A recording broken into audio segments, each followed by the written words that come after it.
On the longest night of the year, in a world before electricity or central heating, the cold didn't just exist. It was a relentless, quiet predator. Imagine a small, wooden hut, buried under a heavy blanket of snow, somewhere in the frozen heart of Scandinavia. Inside, the only light comes from a hearth fire, its flames dancing and throwing long, distorted shadows onto the faces of a family huddled close together. The air is thick with the scent of wood smoke, damp earth, and simmering stew. Outside, a bitter wind howls, a mournful song of the frost. A young peasant woman lies awake, her breath misting in the frigid air, listening to the world slowly freeze around her. She's not thinking of great battles or grand feasting halls. She's thinking of the embers, the last, precious embers of the fire, the final, faint glowing heart of their home. Her entire family's survival, their collective victory against the coming dawn, rests on the hope that this fragile warmth will last until morning. This is the story of how a medieval Viking peasant family, armed with nothing but their knowledge, their traditions, and their deep, communal bonds, faced the brutal, silent enemy of the winter night. So, before you settle in, please take a moment to like the video and subscribe, and let me know in the comments where you're tuning in from and what time it is for you. It's always intriguing to see who's joining us from around the world. Now, dim the lights. Perhaps light an incense or two for that soothing fragrance. So, let's say you're a Viking peasant, and dusk is falling on a freezing November evening. The wind, which has been howling all day, begins to quiet, and a sharp, metallic cold seeps in, promising a bitter frost. Your world is contracting, shrinking to the confines of your single longhouse, a low-slung structure of turf, mud, and timber. The house itself is a fortress, not against invaders, but against the coming night. It's a survival machine, and at its very center, its beating heart, is the hearth. This hearth is not just a place to build a fire. It's a living, breathing part of the home's ecosystem. It is where life itself is centered, and it's a marvel of simple, communal engineering. It's a master of what we might call nutritional time-shifting, a place where food is not just cooked but transformed. The food you eat in the dead of winter was, in a sense, cooked over a fire months earlier, and now exists as a form of stored heat energy in the form of dried fish, salted meats, and smoked cheeses. In the flickering firelight, you see your family gathered around the hearth. The smells are rich and deep, not the clean, clinical scent of a modern stove, but a complex, lead scent of peat smoke, rendered fat, and the faint, sweet smell of a recently extinguished wick. The hearth is a communal space, a place where stories are told, tools are mended, and the long, slow, quiet process of surviving a dark night unfolds. Here, under the low roof, the mundane becomes a form of high art. The seemingly simple act of stirring a pot becomes a slow, mesmerizing ritual. The calloused hands of your mother, who has spent the entire day preparing for the night, stir a pot of boiled porridge. Her back is bent from a lifetime of labor, her movements efficient and almost instinctual. As the porridge bubbles, the steam rises, carrying the soft, comforting smell of cooked grains and a bit of wild onion. She moves with the effortless grace of someone whose body has been shaped by a lifetime of repeating the same gentle motions. The walls of the longhouse are an extension of the hearth's warmth. The turf roof, a thick, living mat of sod and dirt, insulates the house, holding the precious heat inside. The air near the hearth is warm, a tangible comfort, while the air near the walls is still crisp. This quiet tension, this constant fight between warmth and cold, is the central conflict of the winter. The fire is not just burning wood. It's a symbol of hope, a gentle guide through the darkness. A small, subtle fire, banked for the night, is the medieval equivalent of a modern HVAC system, quietly, and without fanfare, providing just enough heat to keep the world from ending. The warmth it radiates doesn't just heat your skin, it warms your soul, a quiet affirmation that the light will return, even in the deepest, darkest night. Now, as the fire settles into a consistent, sleepy glow, look closer at the details. See the smoke hole in the center of the roof, the only escape for the smoke and the only source of light beyond the fire itself. The smoke, a constant presence, is a gentle reminder of the trade-off. It's a low-key, historical reality that reminds you that comfort often comes at a price. The smoke filters your vision, coats your lungs, and permeates everything you own, a constant, low-level irritant that you simply live with. There is no escape.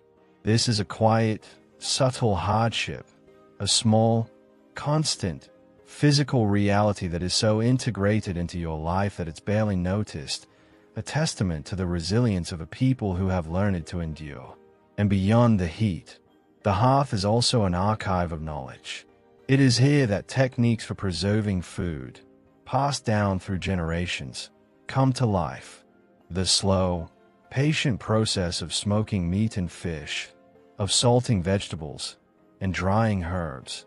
These aren't just chores, but an act of nutritional time-shifting, preserving the summer's bounty for the long, hard winter ahead. The work is not about instant gratification, but about a deep, quiet understanding of the seasons, of the rhythms of the earth, and of the necessity of planning for a future that is always uncertain. This is the hearth as a library, a place where the knowledge of survival is stored not in books but in the very air, in the techniques, and in the quiet, steady motions of the hands that work beside it. And so, as the fire banks down for the night, the longhouse feels less like a house and more like a ship, sailing through an ocean of cold and darkness, guided by the quiet, steady light and heat of the hearth.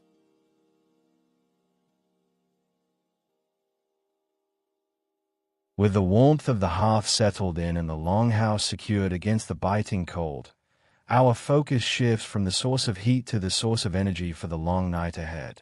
The belly. The darkness outside is absolute, and in this world, there are no streetlights or refrigerators.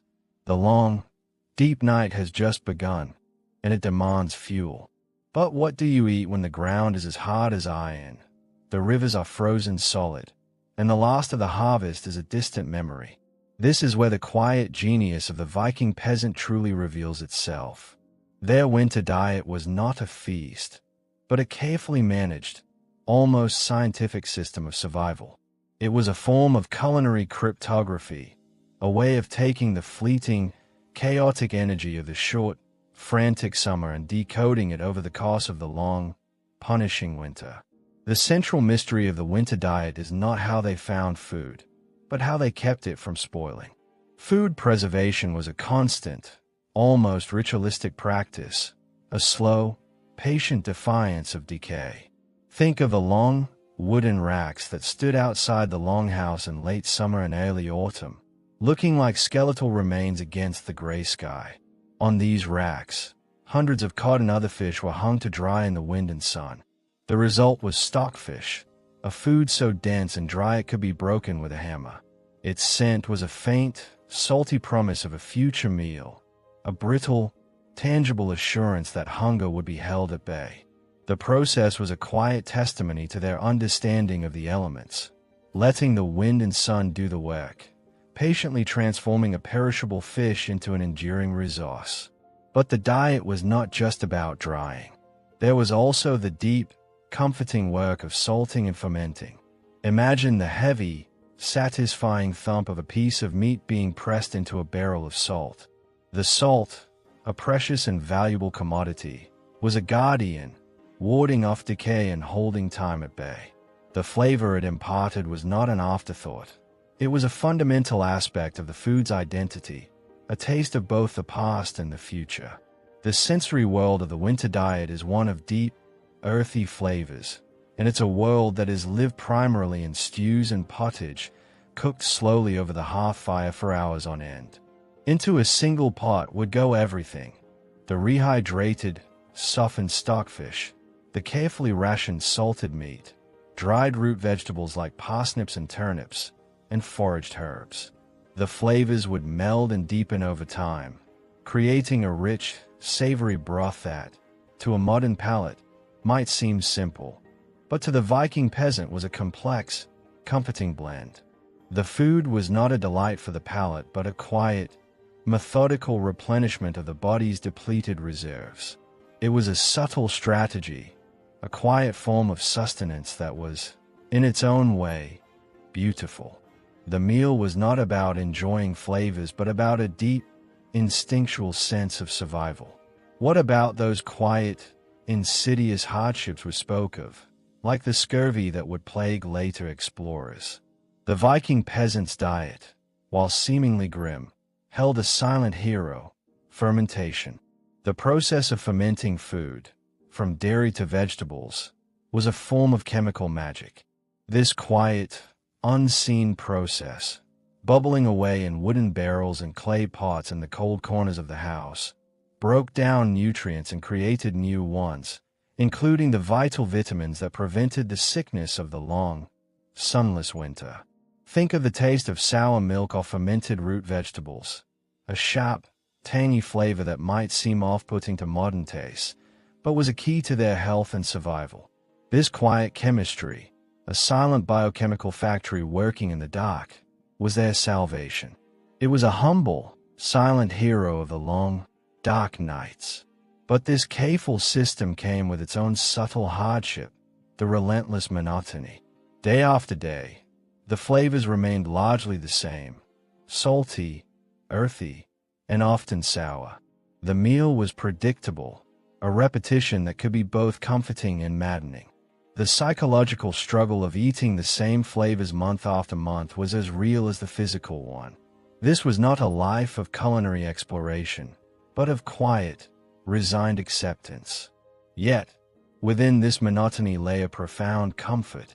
The familiarity of the taste, the predictable warmth of the pottage, was a reassuring rhythm in a world full of unknowns. The quiet, methodical, and almost boring act of eating was a form of high-stakes gambling, a bet against the cold that they knew they were winning. Beyond the food, there was a matter of drink. Water was often frozen or contaminated.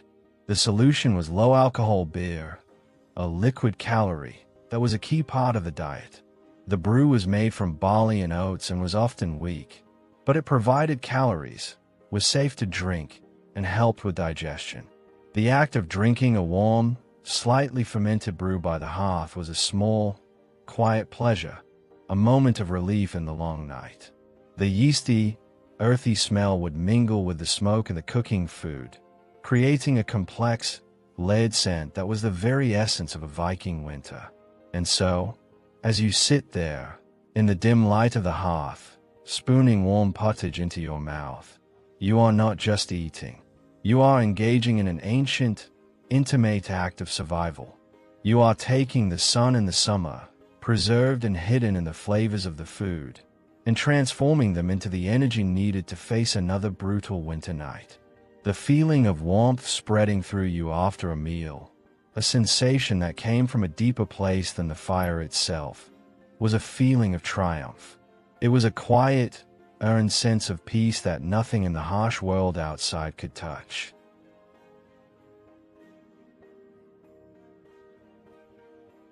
As the last embers of the hearth begin their long, slow descent into ash, the world inside the longhouse shifts once more. The day's labors are over. The communal pot has been scraped clean, and now, the quietest and most personal of all struggles begins: the fight against the cold of the night.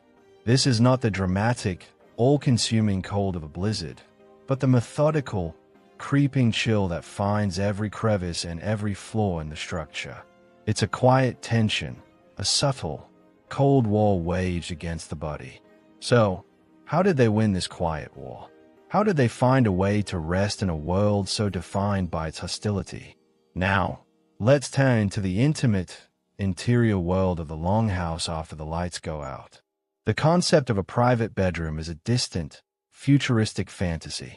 Instead, The family sleeps together in a communal space, a single room that serves as kitchen, workshop, and bedroom. The very act of sleeping is a social and strategic one. They are, in essence, a human heating system, a biological radiator. The bodies, pressed close together on raised wooden platforms that line the walls, create a collective warmth. The children are a soft tangle of limbs and hair, nestled between their parents. Even a spouse who snores like a dying lute is not a nuisance but a gentle, rumbling reassurance that life and breath continue in the face of the silent cold.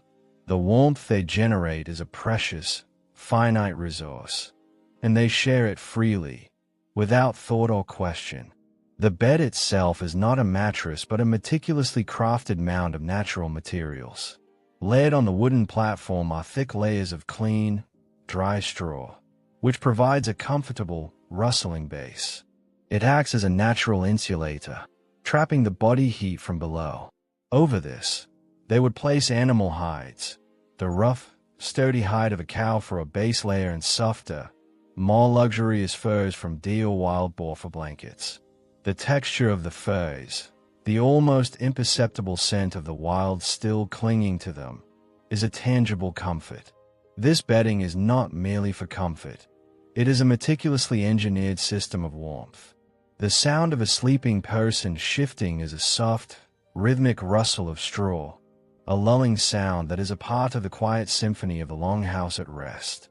The very air around them, while still crisp, feels thick with the warmth of so many sleeping bodies. But what about the light? In this world, the darkness is absolute, a heavy, velvet presence that presses in from all sides. The fire, the hearth that defined the day, is now just a few quiet embers, a gentle promise of the morning. To extend the light into the night, they used simple lamps carved from soapstone or pottery, filled with animal fat or fish oil and a wick of moss or spun fiber. These lamps provided a dim, flickering light, just enough to see a few feet ahead. The light was not a constant presence but a precious, finite resource that had to be carefully managed. The oil lamps and candles were a gentle guide through the dark. The faint, almost sweet scent of the burning fat or oil would fill the air, a small, subtle smell that was part of the quiet ritual of the night. The sounds of the night were as important as the warmth. The constant, low hum of the wind outside served as a constant reminder of the brutal world they were holding at bay. Inside, the soundscape was one of quiet, intimate human life. The soft snores of the sleepers, the gentle rustle of straw as someone shifts in their sleep, the subtle creak of the roof beams as they respond to the cold. There was no absolute silence, only a soft, quiet tapestry of sound that provided a sense of security. The rhythmic sounds of the longhouse at rest were a kind of lullaby, a quiet affirmation that life continued even in the deepest, darkest hours. And what about those who had to wake? The longhouse was a communal entity, and even in the dead of night, some responsibilities continued. The person tasked with watching the fire, with making sure the precious embers didn't die out, would wake every few hours. Their movements would be slow, deliberate, a quiet ritual performed in the almost total darkness. They would gently stir the embers, add a small piece of wood, and watch as a single, quiet spark blossomed into a small, flickering flame. This person was a silent guardian, a solitary figure in the vast, sleeping longhouse, holding back the dark and the cold until morning. Their silent work was a quiet, profound act of dedication and responsibility, a part of the unwritten contract of survival. And so, as you settle into your furs and feel the warmth of your family around you, the longhouse becomes more than just a house. It becomes a communal womb, a shared space of warmth and security, a testament to the fact that they survived not as individuals, but as a unit. The quiet rhythms of the longhouse at rest were a form of profound peace. It was a peace earned through hard labor, careful planning, and a deep, intuitive understanding of the world. In the profound silence of the night, broken only by the quiet hum of life, the Viking peasant found a deep and lasting peace.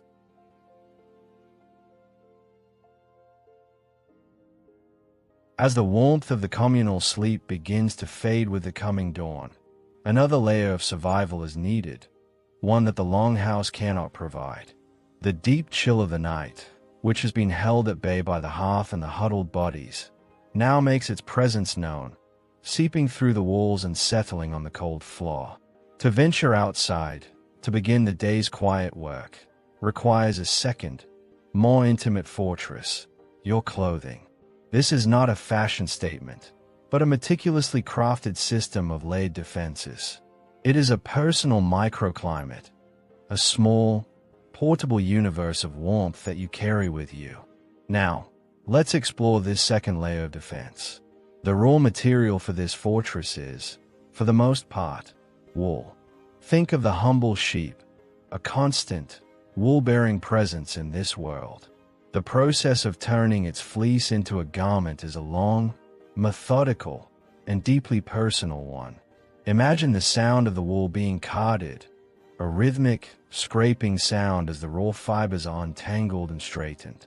Then, the almost meditative hum of the spinning wheel, a constant, lulling sound that would fill the longhouse on quiet evenings. And finally, the quiet, repetitive clack of the loom as the yarn is slowly, meticulously woven into a sturdy, dense fabric. The wool itself is a marvel of nature. It's naturally insulating, water-resistant, and surprisingly durable. It breathes, allowing moisture to escape, but traps air, creating a soft, warm layer of protection. A thick woolen tunic is not just a shirt. It's a quiet testament to 100 hours of labor and a deep understanding of natural materials. On top of the woolen tunic, a peasant would wear a second layer, perhaps a thicker tunic or a short, practical cloak, also made of wool. The principle of layering was not an academic concept, but an ingrained, intuitive strategy. Each layer, a quiet, individual fortress, worked in tandem with the others, trapping heat and providing a flexible system of defense against a changing temperature. A peasant could simply shed a layer if the day warmed up, and add it back on as the cold returned. The layered clothing was a simple, elegant system of thermal regulation, a profound form of soft armor. And what are the materials that could not be spun? For the outermost layers, and for footwear, the Viking peasant relied on animal hides and furs. The process of preparing these hides was another one of those quiet, intimate labors that defined the winter. Imagine the scent of the tanning solution, a strong, earthy, and slightly acrid smell that permeated the air in a small, sheltered corner of the longhouse. The hides, once soft and pliable, were scraped and worked, a slow, patient process that transformed them into tough, durable leather. This leather was used for shoes and boots, which were often lined with straw or moss for extra insulation, a small, ingenious detail that made a world of difference. The final product, a well-made shoe, was not just footwear.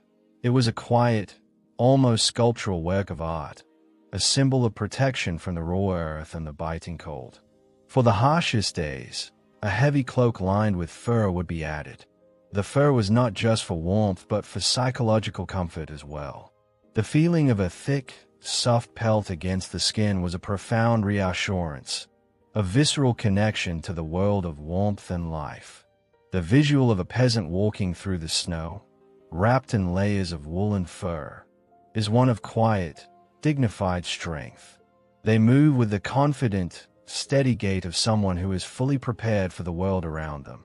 So, as you step outside into the gray, bone-chilling morning, every layer of your clothing is a deliberate, reasoned choice, a physical manifestation of a strategy honed over generations. The wool of your tunic is a tribute to the quiet hours spent by the fire. The leather of your shoes is a promise of protection from the frozen earth, and the feeling of the fur against your skin is a direct link to the enduring resilience of the natural world. Your clothing is not a barrier between you and the world, but a gentle, porous shell that allows you to move within it, a quiet testament to the enduring power of human ingenuity.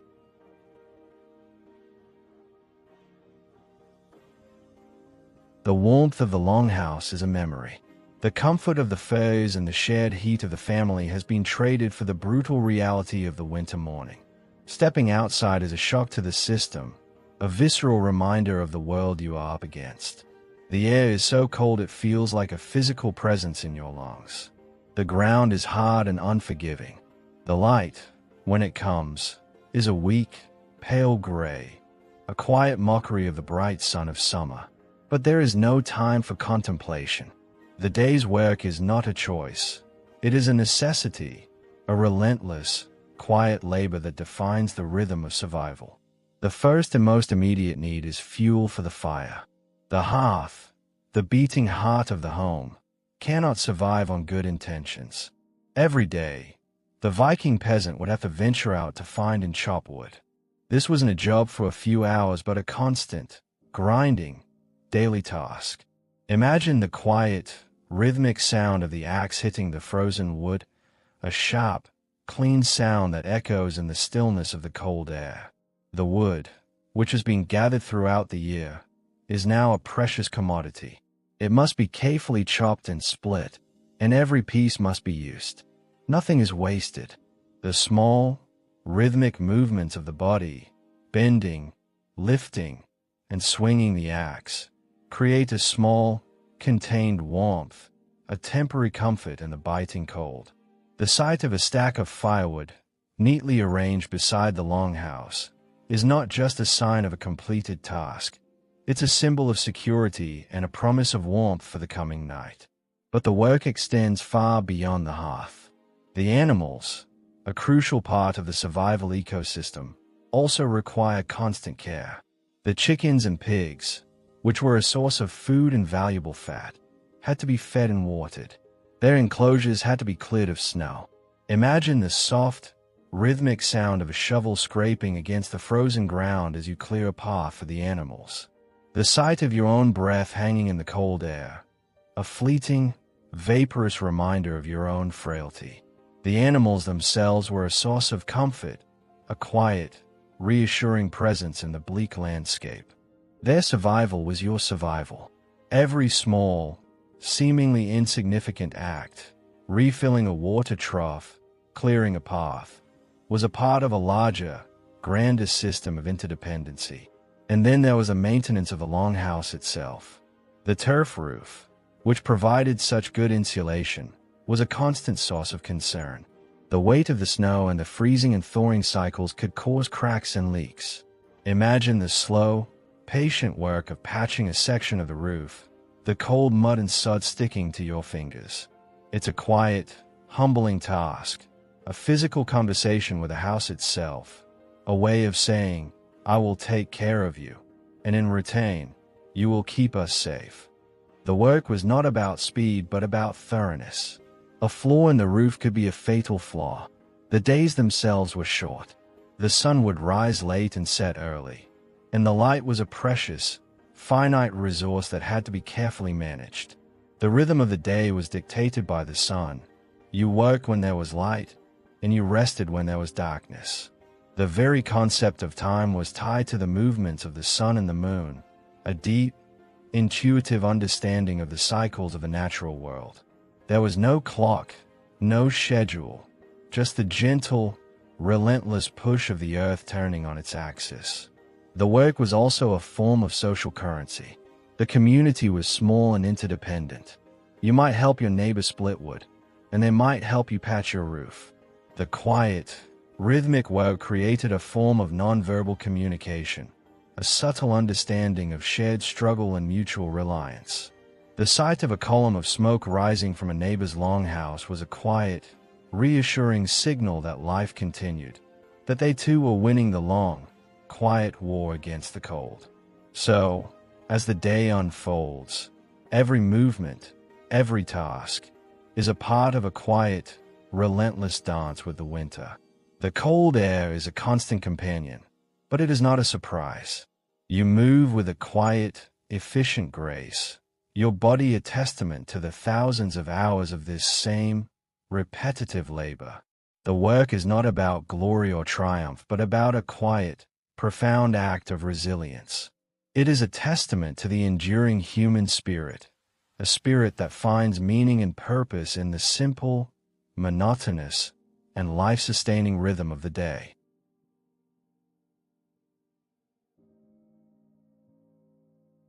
The long night is a physical challenge, a battle against the cold and the dark.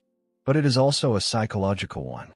The relentless monotony, the unchanging rhythm of the days, and the constant awareness of the surrounding brutality could, for a less resilient person, be a source of madness.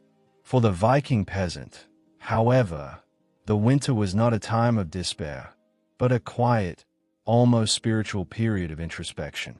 They found a profound peace in the monotony. The winter was a time of quiet, internal work, a period of mental fortitude as much as physical. The first psychological tool of survival was rhythm and routine. The day was a predictable sequence of tasks, a gentle, guiding rhythm that held the chaos of the outside world at bay. The slow, patient work of mending a tool, of preparing a simple meal, of cleaning the house. These were not just chores. They were a form of meditation. The repetitive nature of the tasks allowed the mind to quiet itself. The hands were busy, but the mind was free to wander, to reflect, to tell stories, or simply to rest. The monotony was a form of security, a predictable comfort in an unpredictable world. The quiet, repetitive movements of the hands were a form of prayer, a silent affirmation of life and purpose. Another key to their psychological resilience was the power of storytelling. With the darkness and the cold pressing in from all sides, the longhouse became a sanctuary for the imagination. The evenings were spent gathered around the hearth, not in a loud, boisterous party, but in a quiet, intimate session of shared storytelling. The sagas, the myths, and the tales of their ancestors were not just entertainment. They were a form of psychological nourishment. The stories connected them to a larger world, to a past of great heroes and epic deeds. The oral tradition was a form of living history, a way of passing down not just facts, but a sense of identity and purpose. The stories provided a temporary escape from the monotony of the present, a brief journey into a world of adventure and glory, before returning to the quiet reality of the longhouse. The act of crafting was also a powerful psychological tool. The winter was a time for creation. With the farming and hunting seasons over, the long months of darkness were dedicated to making and mending. The men would sharpen their tools, carve new handles, and work on small, intricate pieces of wood or bone. The women would spin, weave, and sew, their hands a constant, quiet blur of motion. The satisfaction of creating something new, of transforming a raw piece of wood or clump of wool into a functional, beautiful object, was a profound source of purpose. The sound of a needle pulling a thread through cloth, the gentle, rhythmic scraping of a knife against wood. These were the sounds of a mind at peace, a mind engaged in a quiet, purposeful act of creation. The quiet, shared struggle also created a powerful sense of community and belonging. The family was not just a group of individuals. It was a unit of survival. The longhouse was a physical manifestation of this bond.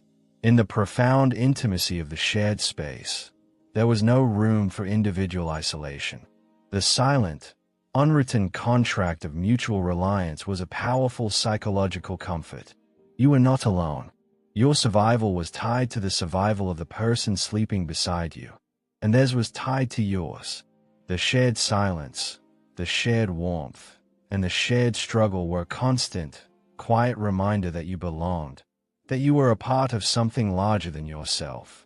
The long, dark winter was not a time of waiting for spring, but a time of quiet, internal victory. It was a time to sharpen not just the axe, but the mind and the spirit. The Viking peasant found peace not by fighting the winter, but by accepting its terms and finding a quiet, enduring purpose within them. Their resilience was not a sudden burst of energy, but a slow, methodical, and profoundly peaceful act of endurance. It was a testament to the idea that true strength is not found in battle, but in the quiet, gentle rhythm of a life well lived.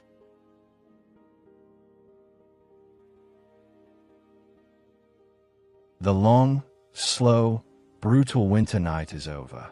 The profound darkness has begun to recede, and the first hints of dawn, a weak, pale light, begin to touch the world.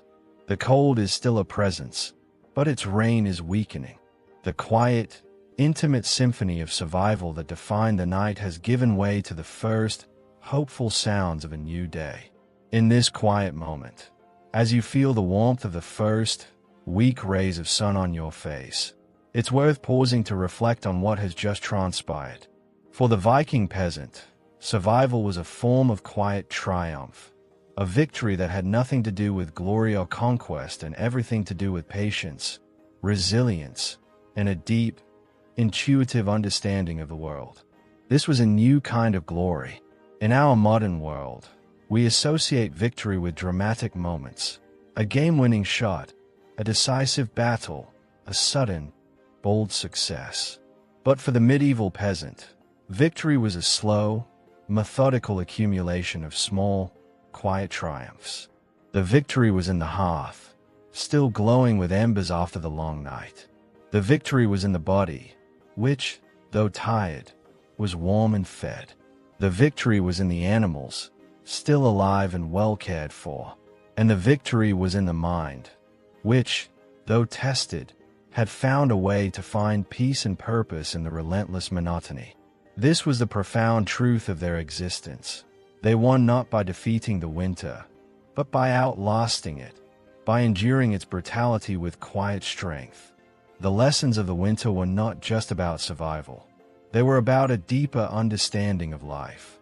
The long, dark nights taught them the value of community, the importance of shared warmth, and the quiet comfort of a known rhythm. It taught them to find beauty not in grand, sweeping gestures, but in the small, intimate details of their world. The sound of a crackling fire, the feel of a thick wool tunic, the taste of warm pottage. It was a life of quiet appreciation, a form of living that demanded a deep, abiding connection to the rhythms of the natural world. The Viking peasant's resilience was not a choice, it was a necessity. But within that necessity, they found a form of freedom. They were not slaves to the seasons, but masters of them. They did not simply react to the cold. They prepared for it, they planned for it, and they built an entire system of life around it. Their knowledge, passed down through generations, was their true wealth, a treasure more valuable than gold or jewels. Their resilience was an art form, a quiet, intricate tapestry woven from 1,000 small, deliberate choices. The longhouse, which was their fortress, was also their school. It taught them that true strength is not loud or boisterous but quiet and enduring. It taught them that the most powerful thing in the world is not the sword, but the steady, patient rhythm of a human heart beating in time with the earth. It taught them that in the face of a cold so deep it seemed to move through the very earth itself, the most profound act of rebellion was simply to be warm. And so, as you begin to stir, to face the quiet labor of the new day, take a moment to consider the triumph of your ancestors. They lived a life that was both brutal and beautiful, a life of profound hardship and equally profound peace. They did not conquer the world, they simply endured it, one long, dark night at a time. And in that quiet, gentle act of endurance, they found a glory more lasting and more meaningful than any battlefield victory.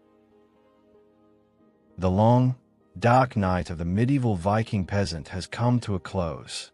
We have moved from the quiet sanctuary of the hearth to the cold reality of the winter morning, and we have learned that survival was not a sudden act of heroism, but a slow, methodical dance with the elements. We have seen how a simple longhouse became a survival machine, how a frugal diet became a form of culinary cryptography, and how a family of sleepers became a human heating system. We have seen that their clothing was a personal microclimate and that their daily labor was a relentless, quiet rhythm.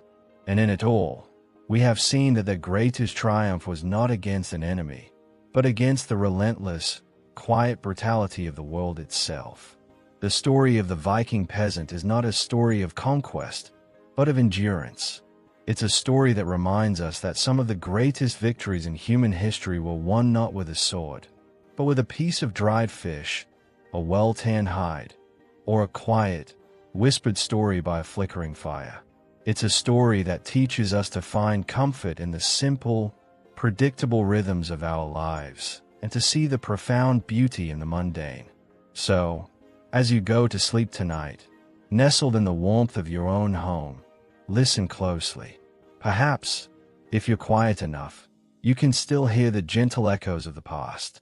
The faint, rhythmic sound of a spinning wheel. The soft, gentle hiss of a log in the fire. The quiet, reassuring hum of a family at rest. And as you feel the warmth of your home around you, remember that you are part of a long, quiet chain of survival, a chain that stretches back 1,000 years, to a quiet, dark night, to a small, enduring fire. Now rest.